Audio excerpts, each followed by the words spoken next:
Hoy tenemos una interesante entrevista con el ingeniero Elías Matas, experto en petróleo y exdiputado de la Asamblea Nacional y expresidente de la Comisión de Energía y Petróleo.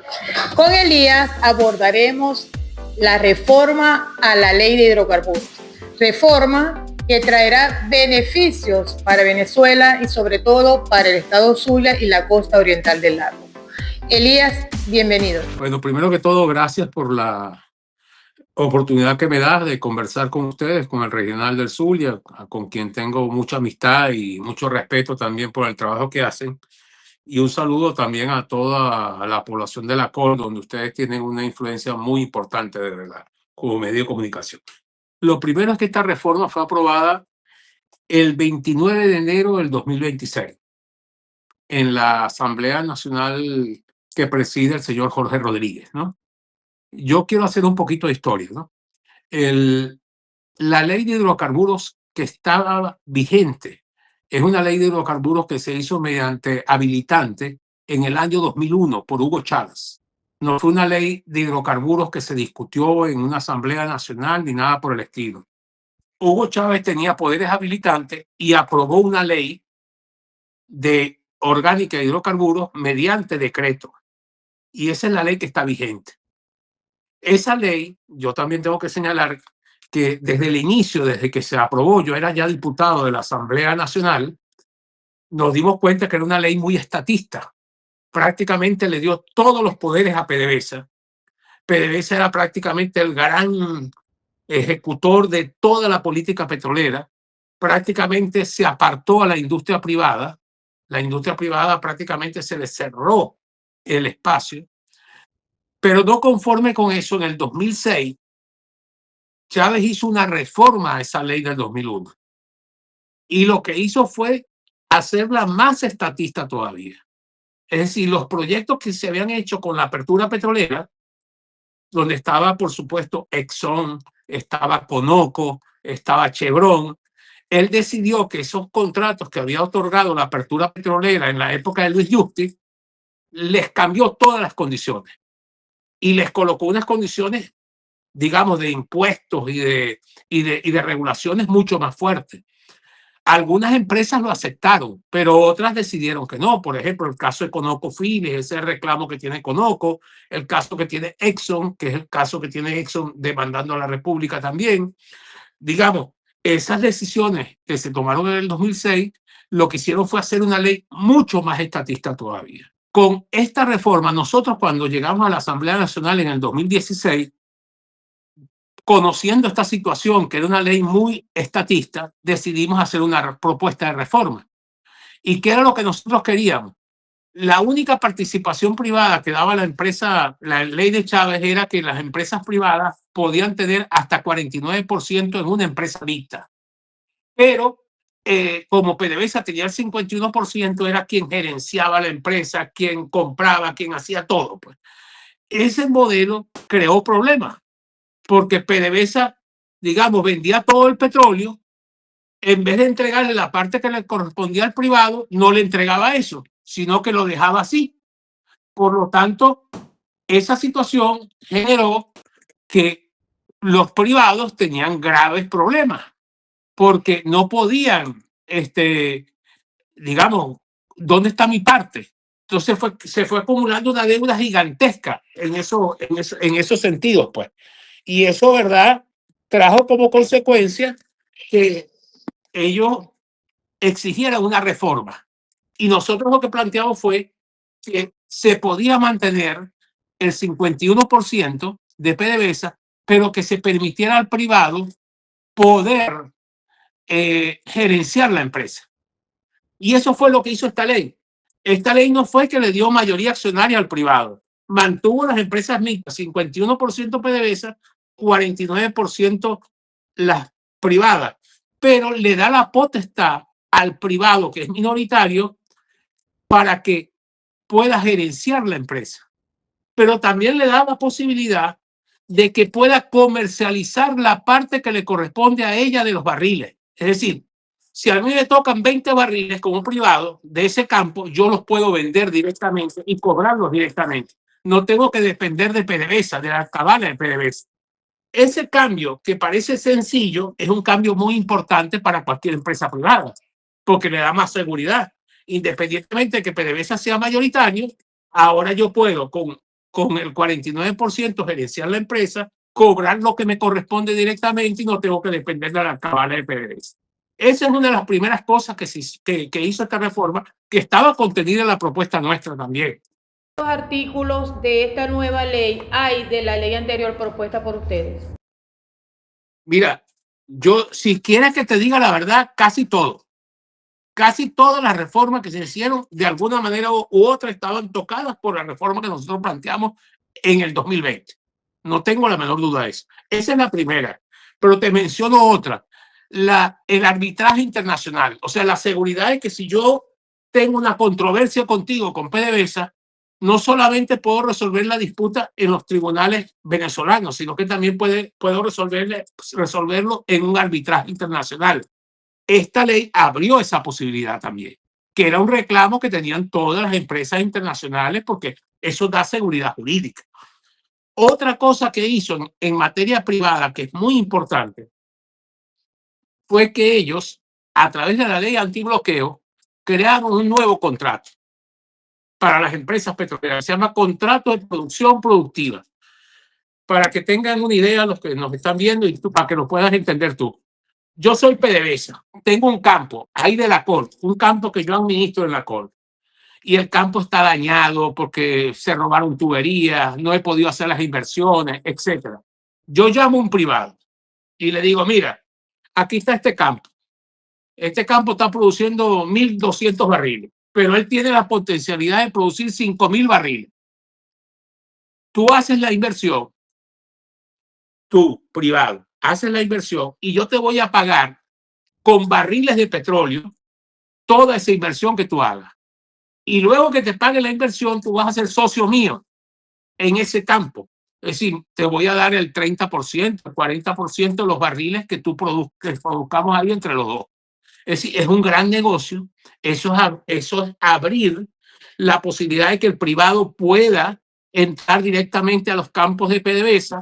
Y es también una gran oportunidad para PDVSA para rescatar un conjunto de campos que, como ustedes saben, en la costa oriental están en el piso. No, están totalmente deteriorados, no están produciendo, y esta es una gran oportunidad. Estos contratos de producción productiva es un nuevo modelo que yo creo que va a ser muy, muy importante. Otro caso, eso también nosotros lo propusimos en nuestra ley, ojo. Otro tema fue que ellos, recuerda que ellos tenían una regalía de 30% fija. Esa regalía del 30% fija, nosotros siempre dijimos que era demasiado rígida y demasiado alta. Cuando tú la comparas con Brasil, la comparas con Colombia, la comparas con países como Guayana, tú te das cuenta que esos países tienen regalías menores. Entonces, ¿qué decíamos nosotros? Había que construir un sistema de regalías que fuera competitivo. Ellos ¿qué hicieron? Pusieron, ahora la regalía es hasta un máximo del 30%. Y el cuánto es lo define el ministerio de acuerdo a cada contrato. No es lo ideal, pero bueno, eso abre la caja de Pandora y permite que verdaderamente los campos puedan ser competitivos. Me parece interesante. Otro de los elementos también que tomó en cuenta es que, por ejemplo, había un conjunto de impuestos adicionales a la regalía que hacían de verdad la carga tributaria muy alta para una empresa petrolera. Y eso hizo que muchos privados no entraron en PDVSA, les parecía muy alto lo que tenían que pagar. Ellos lo que hicieron fue que quitaron toda esa carga, todo ese conjunto de impuestos y lo convirtieron en uno solo, que se llama ahora impuesto integrado del 15% sobre la ganancia bruta. A mí me parece que eso está bien, porque eso permite ahora que con la regalía y ese impuesto ahora podamos ser de verdad competitivos con otros países en esa área. Eso también lo contemplamos nosotros en nuestro momento y decíamos que era muy importante. Sabemos que la costa oriental del lago tiene un 90% de sus empresas de servicios inactivas. ¿Qué mecanismos específicos de la ley garantizan que los nuevos contratos prioricen la contratación de mano de obra local y de empresas locales? A eso iba. Uno de los grandes desastres que hizo la gestión de PDVSA fue aquella famosa ley que a ustedes la tienen que recordar, del 2009, mediante la cual el señor Rafael Ramírez expropió todo un conjunto de empresas en la costa oriental del lago. ¿Tú recuerdas eso? Esa fue una famosa ley que dijo que se reservaba al Estado los bienes y servicios de las actividades primarias. Es decir, si una empresa privada alquilaba lanchas a PDVSA, a ellos les expropiaron esas lanchas porque de ahora en adelante el único que podía suministrar lanchas era PDVSA. Si una empresa tenía un servicio de buzos, a esa empresa la expropiaron también porque de ahora en adelante el único que podía prestar ese servicio era PDVSA. Imagínate tú el desastre que eso pudo haber llevado a la costa oriental del lago. No tengo la menor duda que esa ley, que estuvo vigente hasta el 29 de enero del 2026, es decir, todas las actividades primarias, quien las podía hacer era PDVSA, no podía un sector privado. ¿Eso qué hizo? Bueno, lamentablemente cerraron miles de empresas, se fue Halliburton, se fue Baker Hughes, se fueron las grandes contratistas, todas esas contratistas famosas de la costa oriental del lago prácticamente cerraron porque no podían trabajar, estaban penalizados si trabajaban. Es decir, ya PDVSA no tiene el monopolio de la actividad primaria. Es decir, ahora cualquier privado puede volver a prestarle servicio a PDVSA y a las empresas que van a trabajar en PDVSA. Eso quiere decir que todo el que esté en la costa oriental y quiera prestar un servicio que necesitan para la explotación del petróleo lo puede hacer. ¿Y quiénes van a tener la ventaja? Los que están en la zona, amiga. Yo no tengo la menor duda de eso. Nadie va a estar contratando. Si necesito un soldador, me busco un soldador de la zona que sea bueno, y si hay una empresa que me lo puede suplir, a ese es el que voy a agarrar. No me voy a poner a buscar uno de Amazonas o de Monagas. No tiene sentido porque me va a salir muy caro. Si necesito una lancha y tengo una empresa privada que me puede suministrar esas lanchas allí en la costa oriental del lago, yo voy a buscar el de la costa oriental. No me voy a poner a inventar a buscar a alguien de fuera. Por lo tanto, yo creo que esa decisión de que en esta ley se derogara esa famosa ley de Rafael Ramírez con la cual expropiaron a las empresas de la costa oriental del lago es una excelente noticia para la costa oriental del lago. Yo diría que es la mejor noticia, porque eso va a permitir que todas esas empresas que fueron las que le dieron la fuerza a la costa oriental del lago, que fueron las que le dieron el dinamismo a la costa oriental del lago, porque no es solamente sacar el barril, es cómo se hace para sacar el barril. Ahí influye mucha gente. Ahora, esa mucha gente va a poder intervenir de nuevo y eso va a dinamizar la economía de la costa oriental del lago, no tengo la menor duda de eso. El Zulia posee miles de pozos maduros y marginales. Ahora bien, sí, ¿cómo beneficia el nuevo esquema de regalías, bajando del 30% a un rango de entre 10 y 20%, la reactivación de los campos específicos de la costa oriental del lago?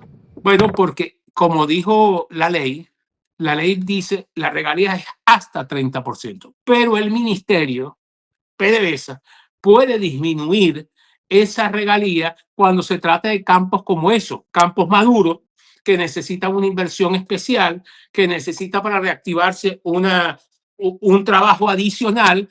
PDVSA puede decidir, mira, yo a este campo, para que se pueda reactivar y para que sea un negocio, le voy a poner una regalía del 20% o le voy a poner una regalía del 15%, porque si le pongo 30, nadie va a venir. La única manera que lo haga rentable es bajándole la regalía. Eso lo hizo la ley. Por lo tanto, y además, eso es muy importante porque de verdad, ese es el artículo 51, el que permite disminuir la regalía. Y eso es una gran noticia para zonas como la costa oriental del lago, que tiene muchos campos maduros y marginales, porque abre la posibilidad que puedan ser reactivados. Ingeniero, ¿usted sabe cómo la costa oriental del lago ha sufrido en gran parte, pero muy gran parte, el centralismo? Entonces, ¿Contempla la ley que una parte de los tributos o beneficios se queden directamente en las regiones productoras para la infraestructura local? ¿O el centralismo fiscal se va a mantener intacto? ¿Qué piensa de esto? No, yo creo que ahí sí no hay, yo no veo por ninguna parte en la ley la posibilidad de que aquí se hable de una descentralización fiscal. Está centralizado totalmente. Es más bien se quitaron tributos municipales y todo se centraliza a través de este impuesto de integrado que se llama. Bueno, yo creo que la lucha de los alcaldes y de los gobernadores va a tener que ser, bueno, lograr que PDVSA, una vez que reactive su industria, pueda contribuir como hacían antes. A ti te consta que muchas veces la propia PDVSA hacía obras en coordinación con los alcaldes y con las gobernaciones que eran muy importantes para la población. Bueno, tendrán que ir a un esquema de eso o ir a un esquema de manera tal que se traslade también parte de esos recursos a los municipios y a las alcaldías. Y ahora que el socio privado puede tener la gestión técnica y operativa total, ¿qué debería pasar entonces con las instalaciones y muelles expropiados en el lago de Maracaibo para que sean productivos nuevamente? Bueno, ellos han asomado, bueno, todo eso ocurrió gracias a la famosa ley que te estoy diciendo, que fue derogada ahorita. Ya no existe esa ley. Bueno, yo creo que lo que tiene que pasar es que esos muelles, de alguna manera u otra, hay que devolvérselos a quienes eran sus dueños. Ahora, los indemnizarán, no sé, porque como ha sido esta historia que todos conocemos, pero lo que no tengo la menor duda es que todos esos muelles de alguna forma u otra para poder reactivar la industria petrolera van a tener que reactivarse de nuevo. Yo creo que eso va a ser una de las áreas que va a empezar a abrirse de nuevo dentro de la costa oriental del lago. Te repito, no tengo la menor duda que el motor de arranque de la costa oriental del lago va a depender de todos esos trabajos, de los trabajos de los bienes y servicios que se necesitan para poder producir petróleo. Ahí están los muelles, ahí están los soldadores, ahí están los buzos, ahí están las lanchas, ahí están las perforaciones, ahí está todo eso que se necesita. Y bueno, ahí es donde el trabajador de la costa oriental del lago va a tener la posibilidad y los empresarios de introducirse de nuevo en la industria petrolera. ¿De qué tiempo más o menos podríamos estar hablando sobre alcanzar la meta de producción que se tenía antes con esta reactivación petrolera? Hay quienes dicen, para producir unos 3 millones otra vez de barriles, no estamos casi en 1 millón, casi en 1 millón. Para llegar a 3 millones, 3 millones 500 se necesitan entre 8 y 10 años. Esto no es que uno sople y hace botella. Cuando uno revisa también la historia de la industria petrolera, cuando ha habido crecimiento de producción, esos son como unos 200 a 250 mil barriles por año que crece. Y eso significa un desarrollo fuertísimo en la economía. Yo creo que hay que pensar entre unos 8 o 10 años para rescatar todo este desastre de más de 20 años. Tampoco podemos soñar que esto se hace de un día para otro. Pero yo estoy seguro que la gente va a sentir que hay una mejoría en el país. No tengo la menor duda de eso. Y una vez que logremos tener una producción de... ¿Ah? Las personas dicen tanto tiempo, queremos algo no, más no, inmediato. tanto tiempo. Porque, ojo. Cuando uno dice 8 o 10 años, oye, para volver a producir 3 millones, cada año de esos hay activación económica fuerte. O sea, el país lo que está prendido es una locomotora que va andando, que va generando empleo, que va generando riqueza. Eso sin parar. Te estoy diciendo, para volver a producir casi 3 millones y medio, 4 millones de barriles, necesitamos casi 10 años. Pero cada año de esos es más gente trabajando, más ingresos, más movimientos, más hoteles, más todo, pues. Esa es la verdad. Ingeniero, hay muchos comentarios de que cuando llegue esta inversión privada al estado Zulia, a Venezuela, va a haber como una especie de estampida de trabajadores de la industria petrolera hasta los privados. ¿Cómo se manejaría eso? ¿Usted cree que sí es posible? ¿Qué tendría que hacer PDVSA en este caso? Porque, bueno, se habla de una estampida considerada por las ofertas que podrían estarle dando los privados, y el trabajador petrolero tiene una amplia experiencia adquirida dentro de la industria. Bueno, yo creo que PDVSA para sus actividades va a tener que también competir y tratar de que sus empleados no se le vayan y mejorarle sus salarios, como yo creo que va a empezar a pasar en todo el país, porque si no, todo el mundo se va a ir para el privado. yo creo que PDVSA tendrá que hacer una política salarial que también permita que sus trabajadores, los que ellos necesiten realmente, se queden a trabajar con ellos. Eso es así. Bueno, tú recuerdas, por ejemplo, cuando yo me gradué de ingeniero civil, amiga, el sueño de cualquiera era trabajar en PDVSA. Yo trabajé para una consultora entre PDVSA y los beneficios eran nada que ver con los privados. Eran los mejores beneficios de la industria, estaban en la industria petrolera. Es decir, beneficios de vivienda, beneficios de salud. Es decir, era una tacita de oro trabajar dentro de PDVSA. Bueno, yo creo que lo que hay que volver a construir es algo así. O sea, algo que verdaderamente atraiga que el trabajador no se quiera ir de ahí. Le toca hacerlo. Elías, una última pregunta para finalizar este importante tema y esta importante e interesante entrevista. ¿Qué mensaje le daría usted al trabajador petrolero de la costa oriental del lago que teme que esta privatización operativa afecte sus beneficios laborales y la estabilidad de PDVSA como institución? Mira, yo les digo, tengan fe. O sea, no hay que ver al privado como un enemigo. El privado es un aliado.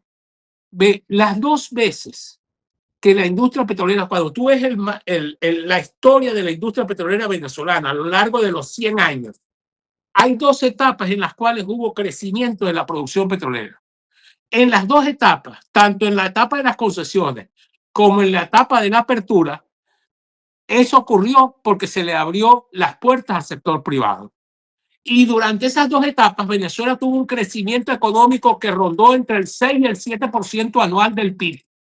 ¿Qué quiero decir con esto? Yo creo que estamos en una gran oportunidad que otra vez el país pueda tener un crecimiento del Producto Interno Bruto, y eso significa más trabajo, más ingresos, más posibilidades de que la región se relance. Por lo tanto, yo soy optimista. Yo le diría a los trabajadores, prepárense porque viene trabajo. No tengo la menor duda de eso. Y la costa oriental es una zona privilegiada de la industria petrolera venezolana, donde, por cierto, estoy seguro que van a entrar muchos contratos de estos que se llaman de participación productiva, que son privados que van a llamar para rescatar esas zonas que están totalmente en el suelo, y ahí van a tener que llamar a mucha gente a trabajar. Así que yo creo que pila, yo creo que lo que viene es trabajo. El petróleo es como una locomotora. Cuando él empieza a arrancar, se jala a todo el mundo. Todo el mundo arranca, los hoteles, la comida, la que vende empanadas, el que vende pantalones, el que vende, bueno, todo se mueve. Eso es así. Ingeniero, muchas gracias por esta entrevista. De verdad, no, gracias a ti, amiga. Gracias. Un abrazo y pendiente. Dios quiera pronto pueda estar por allá. Gracias, ingeniero. Gracias por esta entrevista que nos concedió desde España en exclusiva para el Regional del Zulia.